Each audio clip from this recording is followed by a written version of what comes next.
Ki Joko Bodo atau juga Agus Yulianto sesaat lagi tetap bersama kami tentunya hanya di Langsung kita berikan saja, ini dia untuk Anda.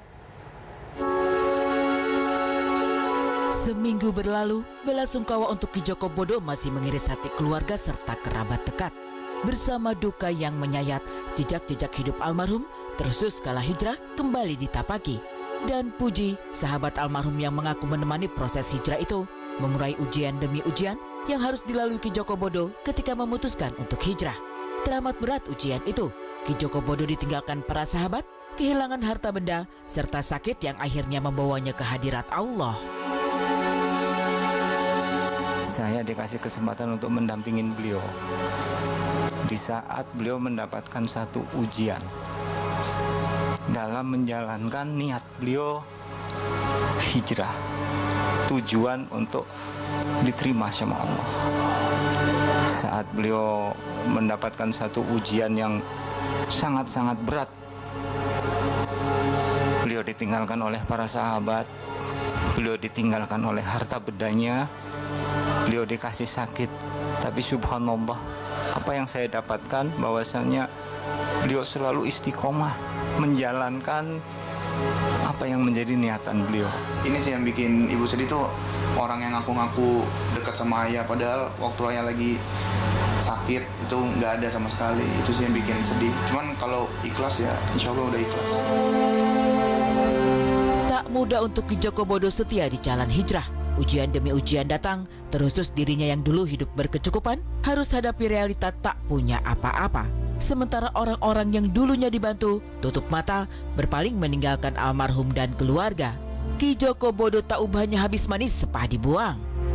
Teman-teman yang dulu dibantu beliau dan sebagainya itu jarang saya temukan di kediaman beliau. Bahkan mohon maaf sampai hal-hal yang apa yang dibutuhkan oleh keluarga pun kadang-kadang sampai bingung untuk mencari siapa sih yang ingin menolong. Alhamdulillah Allah memberikan satu jalan lantaran Kiai Abdullah Wong. Beliau adalah waktu itu sekretaris Les Bumi PBNU dengan para kiai, dengan ketua Les Bumi PBNU Kiai Jadul Maula, Gus Rofik dan kawan-kawan.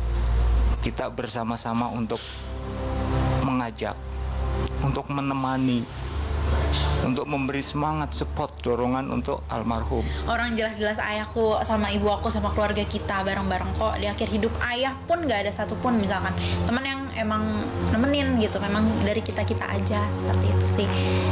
Mungkin kalau misalkan ada yang ngomong deket sama Aki, oh itu tidak ada. Paling tapi ada dari keluarga juga kita teman-teman pengajiannya doang sih, Bang. iya betul. Nah karena kan memang ayahku 2 tahun belakangan ini memang bener-bener yang namanya investasi untuk akhirat itu dia jalanin banget gitu kan.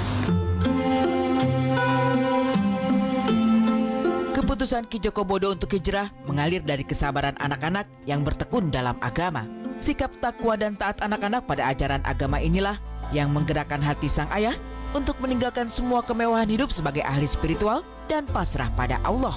Harapan anak-anak agar sang ayah tampil sebagai imam menjadi imam saat sholat terjawab. Ki Joko Bodo melepas segala keduniaan, kembali mendekap anak serta istri tercinta. Saya yakin-yakinnya bahwasannya lantaran Ki Joko punya satu keinginan hijrah. Itu sebenarnya doa dari anak yang soleh dan soleh. Dari keinginan anak yang waktu itu memang sudah bagus dari sisi keagamaannya, sudah bagus dari keyakinan agamanya, mengharapkan orang tuanya untuk menjadi orang tua yang baik. Ketika ayahku udah meninggalkan dunia paranormalnya itu, ayahku jadi lebih sayang sama keluarga, jadi lebih dekat dan lebih hangat sih. Di balik jalan hijrah, Ki Joko Bodo sempat bernazar tak ingin salah satu anak mengikuti jejaknya di dunia spiritual. Pada titik inilah, almarhum berjuang keras agar buah hati bersekolah di sekolah muslim serta mendalami agama secara khusyuk. Betapa inilah tanggung jawab orang tua agar anak-anak tetap lurus di jalan kebenaran dan takwa pada Allah. Mereka cerita kayak katanya ayah pernah curhat sama mereka, walaupun ayah kayak begini, walaupun aku begini, tapi aku nggak mau anak-anakku kayak aku gitu. Lebih kayak makanya aku sekolahin anak-anakku sekolah Islam, aku kasih guru ngaji, aku kasih guru les segala macem biar nggak kayak ayahnya yang dulu, tapi yang dulu ya. Seminggu berlalu, Revo dan Aidia, anak-anak almarhum masih berkabung. Pekatnya duka dan sedih kala keduanya kembali mengenang momen-momen indah bersama sang ayah di akhir hidup. Aku tuh setiap malam tuh, ayahku tuh teman curhat aku.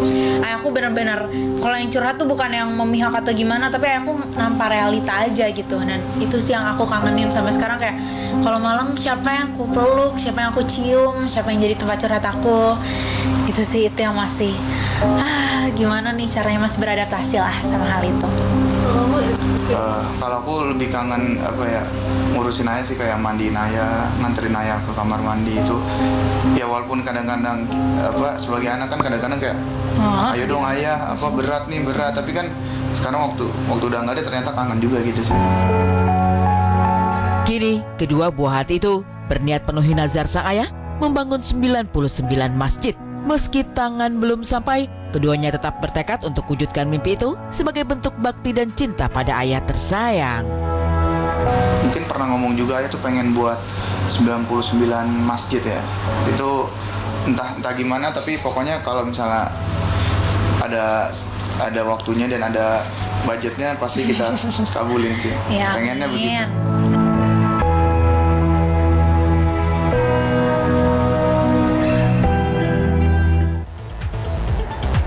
Tentu saja duka mendalam masih terus dirasakan oleh keluarga dan juga kerabat dari almarhum. Dan tentunya kita juga memberikan doa dan juga support bagi keluarga dan juga kerabat. Semoga diberikan kekuatan